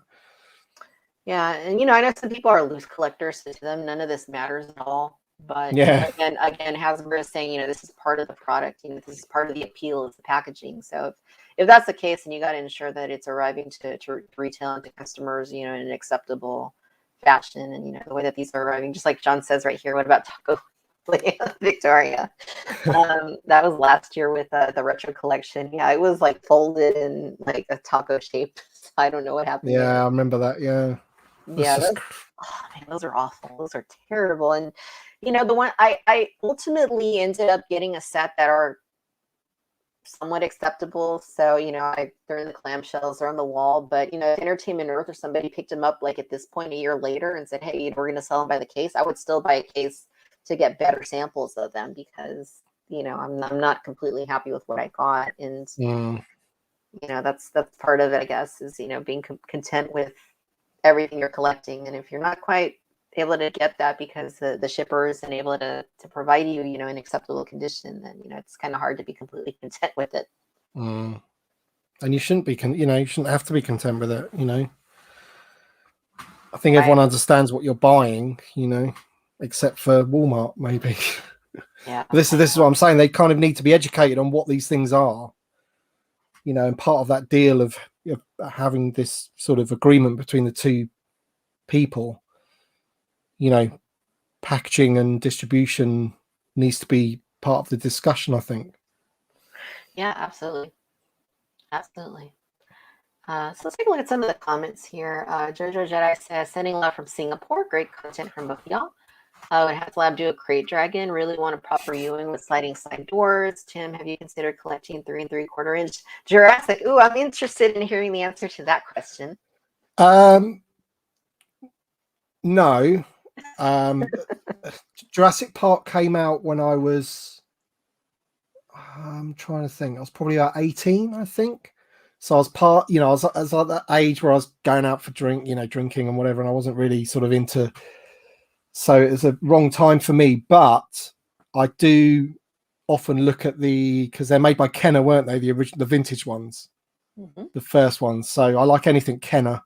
So if I was ever going to buy Jurassic Park, it would be the original ones on card. They look great. But no, I wouldn't go out and buy a new dinosaur like now. Yeah, it's not really my thing. But I can appreciate the people, you know, why people like them. Yeah, it's 3 3/4-inch largely isn't like what the industry as a whole has been doing. You know, they're focusing on 6-inch, 7-inch. But Mattel has still managed to get into that whole world building thing with the Jurassic line, and they're doing great stuff. And I know our pal John is similarly has kind of gotten a little bit into the Jurassic waters. So right. That's really cool to see. And yeah, I mean, Mattel has, what amazes me about it is it's a constant drip. There's never, you can never go to a store, generally speaking, and not find stuff on the shelf. I mean, their distribution has been, really good. And I think historically that's a Mattel thing, is their distribution tends to be, pretty decent. But with this line in particular, it's just a nonstop drip of product. I mean, even if you don't collect it all, I mean, there's plenty out there. They're doing the vehicles. They're focusing more on vehicles now than they were, a year ago. They got some of the big size $50 price point dinosaurs, which, even for $50, you're getting a giant dinosaur. And what's interesting is that Jurassic actually has the second most expensive licensing fee next to Star Wars, yet they're still managing to pull off a lot of amazing stuff. So, really got to hand it to Mattel for a lot of the things they've been doing with Jurassic. Yeah, I mean, my son we used to get some of it for my son. He's, classic sort of kids into dinosaurs sort of thing. But yeah, it'd be a space issue for me as well, I think. I'm struggling with my Star Wars for space, so. Yeah, that's the thing about it, right? I mean, I like space is kind of it should be the driving force between my own collecting, but I've kind of gone beyond that at this point. I'm like, I don't even think about space anymore. It's like, do I like it? Yes. Do I want it? Yes. Am I going to buy it? Yes. Oh, yeah. Where's it going to go? That's secondary. That's the thing. Yeah, it's like you have to be selective with what you sort of display. Totally. Yeah, it's all about rotating the displays. That's what I got to do. Super sourced. I think ballast is a nautical term. Well, that would make sense because the beer that they have here actually has a fish on the label. So that would make sense. Let's see. Jojo Jedi, Samuel L. Jackson's been posting Mace Windu teases on Instagram, hoping for a brutal fight with Vader. A battle damaged Windu and Vader would be great. Maybe. That'd be interesting. I mean, as much as I love Sam Jackson, I mean, it's kind of hard to imagine him coming back, but who knows? Let's see. Toys are the way. People really want Rebels and TVC. I mean, I would buy them for sure. I mean, I think I hear it. I hear it a lot. What Tim was saying is right, though. They probably feel like they've missed the boat. Rachel says, please, I will pay $750 for a Ghost HasLab. The Ghosts are a really cool ship. The Ghosts are a really neat ship. Same thing happened to my 2 Papalu figures. I'm assuming they arrived in rough condition, which is what we are seeing. You're right. Leia's cards are the worst. I don't know what it is about these Leia cards. I mean, that goes back to Taco Leia too. It's like, why is the Leia's like? Does Walmart have something against Princess Leia? If so, I'm gonna have to have a word with them. But yeah, I don't know. Jojo, I managed to get the Ahsoka wave today. What? Ahsoka kind of has paint chipping on her hands and elbows on 2 of my copies. Other than that, they look awesome. I'm so jealous. How did you pull that off? He's got, it's because he's in Singapore, isn't he? Oh, is that what it is? Okay. Yeah, he said so. He's got the Ahsoka wave, is he? Send me them, mate. I'll pay you. Yeah, here it is. I live in Asia. Distribution different here. Yeah, they got them, didn't yeah. they? Yeah, I think Wow. some guy on Instagram that's runs a company in Far East has got that wave. That's awesome. That's awesome. Yeah. Oh man. Lucky. I'm very jelly about that. Let's see here. Brittany, the day the mailroom decided to play, let's see if we can fit these rectangular items into this cylindrical tube. Yeah, there's no rhyme or reason to the way a lot of this stuff shows up. It's really weird. Smuggler's Canyon, I picked up that Colossal Rex just because of the sheer scale of the thing. Mind-blowing. Imagine having that thing as a kid. Yeah, the Super Colossal T-Rex is really, really big. It's insane how they were able to do that for $50. It's just, but they managed somehow. So really cool stuff. Rachel, the Rebel subreddit has tripled in the last 12 months. The show has a lot of new fans. TVC Rebels definitely well out. So yeah, I think more people are latching onto Rebels and maybe were on board with it initially, from what I've been able to tell. That's the thing. I think it still has like a bit of a split camp of people that, because it's always going to be compared to like the Clone Wars, just because it's an animated TV show. And just like the Clone Wars, it was like the first series of the Clone Wars is quite for me, it's like quite a hard watch. I have to sort of get through the first few episodes to like really sort of getting into it. Ahsoka's a little bit annoying in the first series, and it's the same could be said for, oh God, what's his name? Ezra. He definitely becomes better in it in the last sort of, in the final 2 seasons, for example. Yeah, they definitely take a little bit to get going.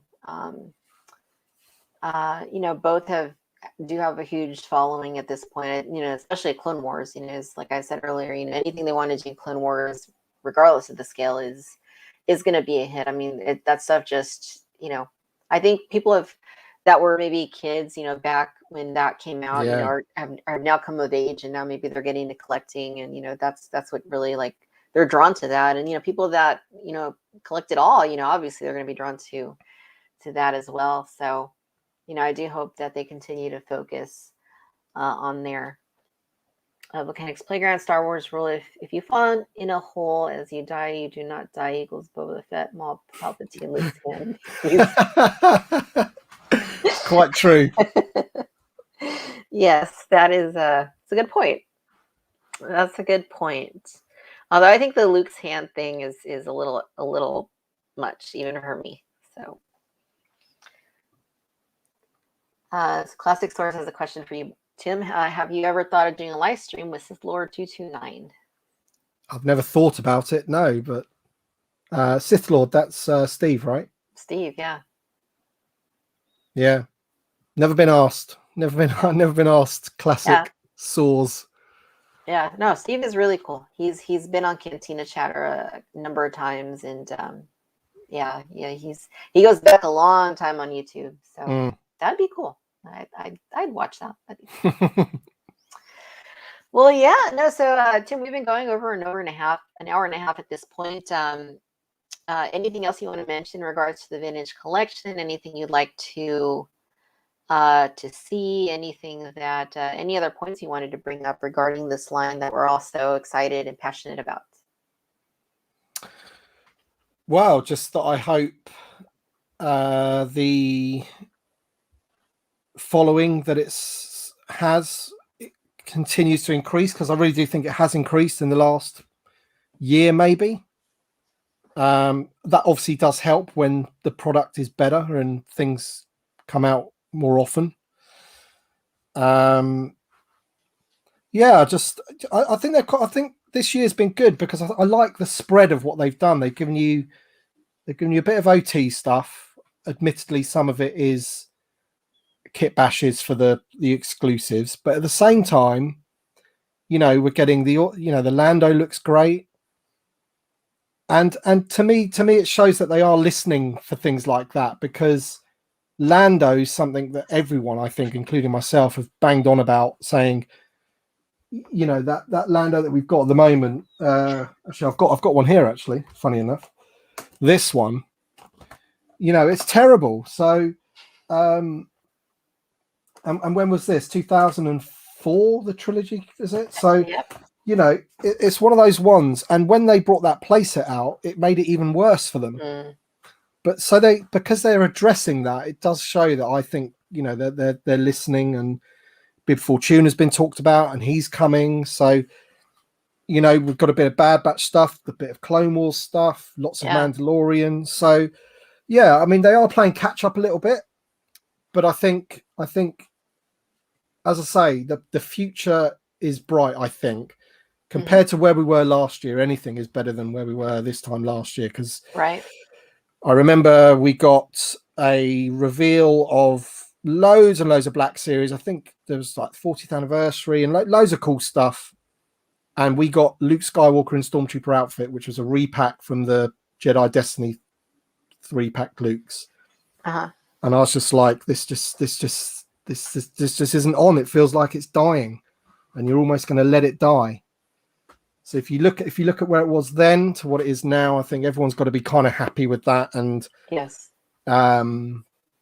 hopefully it'll be even better next year, especially with, as you said earlier, we want them to sort of keep up with the media that's coming out. And I think that's really important.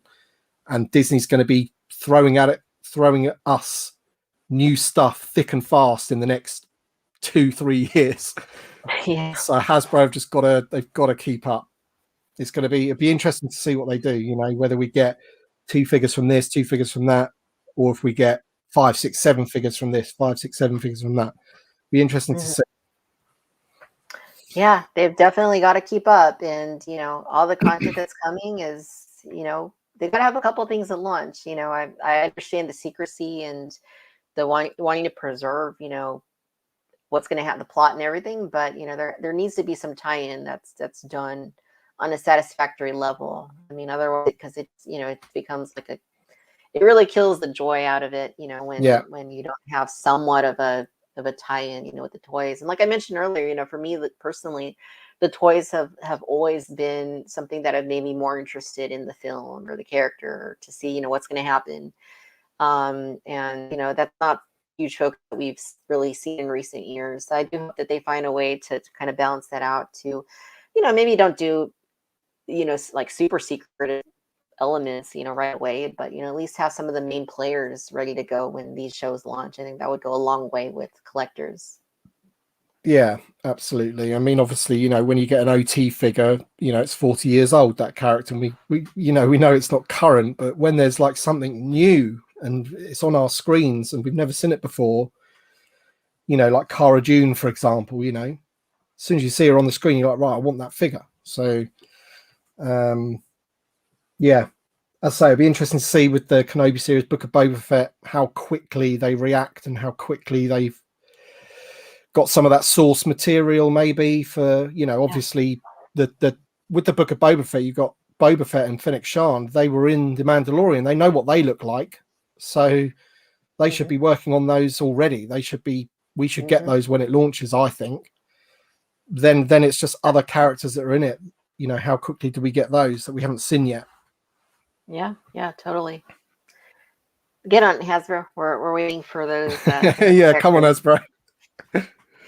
So we want to spend money. We want to give you our money. Make it easy for us to do so. We know you want it. We'll give it to you. All right. So I like to open something at the end of each of these episodes. So since this is so, jumbled and banged up. I'm gonna go ahead and open this. Why not? I also had this. I think I showed it earlier. The Shadow Trooper here, but I'll save him a little bit later. And I'll go with this Princess Leia. So I have the Saga Original Trilogy Collection one on her speeder bike up on the shelf, which is the speeder bike from the Toys R Us exclusive here in the U.S. from 2012, I think. Yeah, I've only got one of those, so I've got the Scout Trooper on it, but I would love another one of them to stick Leia on it, you know. And Luke's coming as well, isn't he? So yeah, I have two of them, but I would take more. I would take a Mandalorian recolored one too if they wanted to do that. So here's Leia. I know when this was announced, I was like complaining about it a lot because, you know, I know the 2006 figure is really outdated. Having it like in hand, I don't think my concerns were unwarranted, but the head at least looks better. I mean, the head, she's got a brand new head sculpt. The head does look good. And she's got the removable helmet, so I'll just put that. The helmet's really good. One thing I did notice about that figure is, and it was pointed out to me in my reviews, that she's really small. If you put her up against, I can't remember. I've seen a picture of her next to another Leia from the vintage collection, and she's really diddy. Yeah, she's itty bitty. Yeah, she's super small. I mean, I don't know if she's undersized or like what the actual size should be, but it seems like she's really small. And I know Carrie Fisher was short because I stood right next to her ordering hot dogs one time at Star Wars Celebration. But yeah, this just seems really small. But yeah, I mean, it doesn't look terrible. I mean, no. And when she's on the bike, it looks all right, you know. Yeah, it's just a lack of wrists, I think, that are going to be the main issue when I put her on the bike last time. But you know, I guess we can't have it all when it comes to the vintage collection or, you know, whatever we collect, right? I mean, there's always some give and take there. And, you know, this is one of those things where they had the tooling available and they thought, hey, let's just change the head. And, you know, that'll be satisfactory. That'll cross off an original 96er off the list. And that's what they ended up doing. Nope, it's not ideal. Am I content about it? No, I'm not. But, you know, especially with that new Black Series one that came out last year, that's just a phenomenal figure. That's almost makes it worse, doesn't it? That's the thing. They can't get away from that, you know, that they spend all the money on a brand new sculpt in the Black Series, and then obviously all these exclusives, they always tend to be repaints and repack and kit bashes and stuff. They never seem to do a brand new figure for an exclusive. Right. So they also, when they look at the 96, they think, right, you know, what can we do to this figure to, you know, so with Lando, there's nothing they could do. It had to be brand new, and that's why he's in the main line, I think. Yeah, and the gun is still wrong. It's still the the wrong gun. So yeah, so that's all I have to say about that. I mean, I don't completely hate the figure. It's just, you know, it hurts when you know, just a little bit more. You know, I know they said that, you know, this is something that they were only able to do because they were able to work it in as an exclusive. But my philosophy on that is, if it's like an original 96 figure, if it's something you're probably never going to go back to redo, then, you know, just save it for the following budget year. You know, I don't think anybody would mind waiting till 2022 or 23 to get a brand new Endor Leia that is state of the art and completely in line with, you know, 2021 standard of vintage collection. But, you know, it is what it is. Yeah. It's like with the Luke one that's coming out. The helmet's not removable, is it? Which is a bit of a yeah. So, but the body's already pretty much good enough because it's you know, underneath that poncho, it's just going to be a figure that we've already got in the vintage collection, whereas that one's a figure that's from, as you say, 16 years ago or something ridiculous, whatever it is now. Long time. Well, Tim, did you have anything that you wanted to show us on your end over there? Well, the only thing I've opened recently, I don't have anything to open live, but the only thing, I think this is probably the most recent thing that I've opened, which is the Electro Staff Purge Trooper. Nice. Again, another figure that uses the VC45 body. Good. But yeah, he's good. Soft goods Karma, which is, yeah, I like him. He's good. Yeah, it looks neat. It's got that super long Magna Guard style staff. Yeah, it comes in separate pieces, that does. So you can just have it as batons, I guess, if you wanted to. Sure. The helmet is not removable like the airborne troopers, although it's the same sort of style. But yeah, I like the gaming grey. I'd say again, I was a bit, because the games aren't my number one media thing. I like them, but in terms of having figures from them, I'd much rather have something from the live action or the Clone Wars or something. But when I saw them, they look great. The card backs are lovely, and the figures are pretty good. They look good, so can't complain.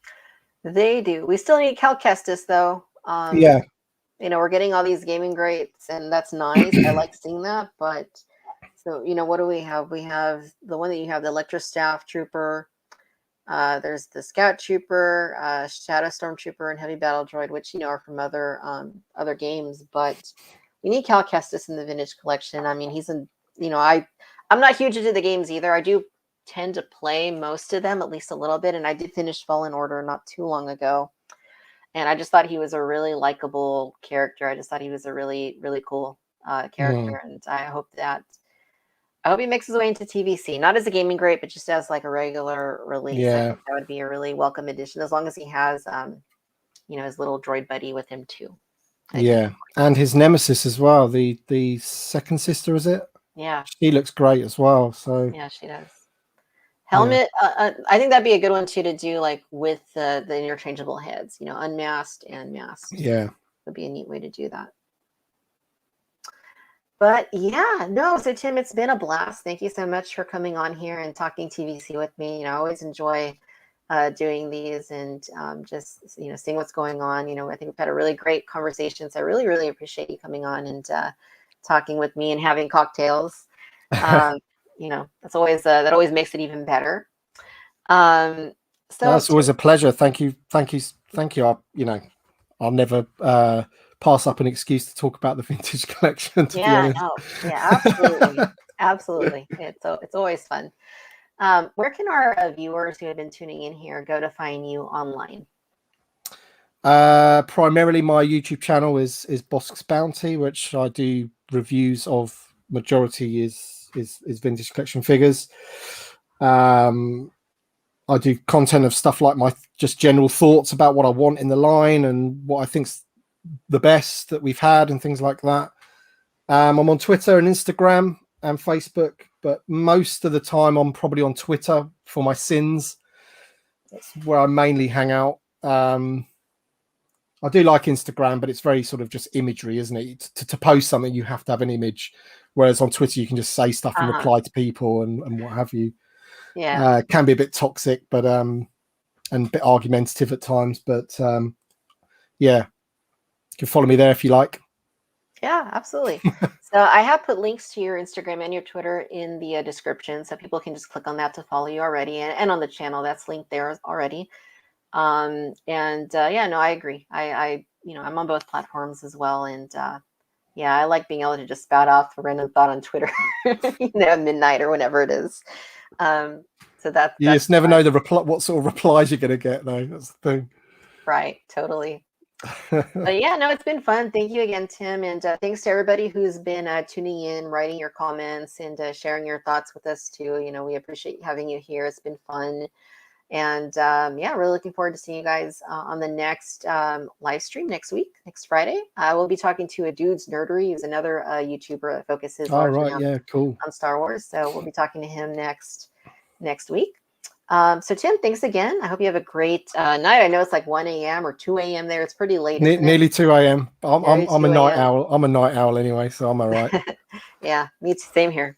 Night owl. But yeah, thanks, Tim. Have a good one, and hope to talk to you again soon. Yeah. Thank you. Thanks, everybody.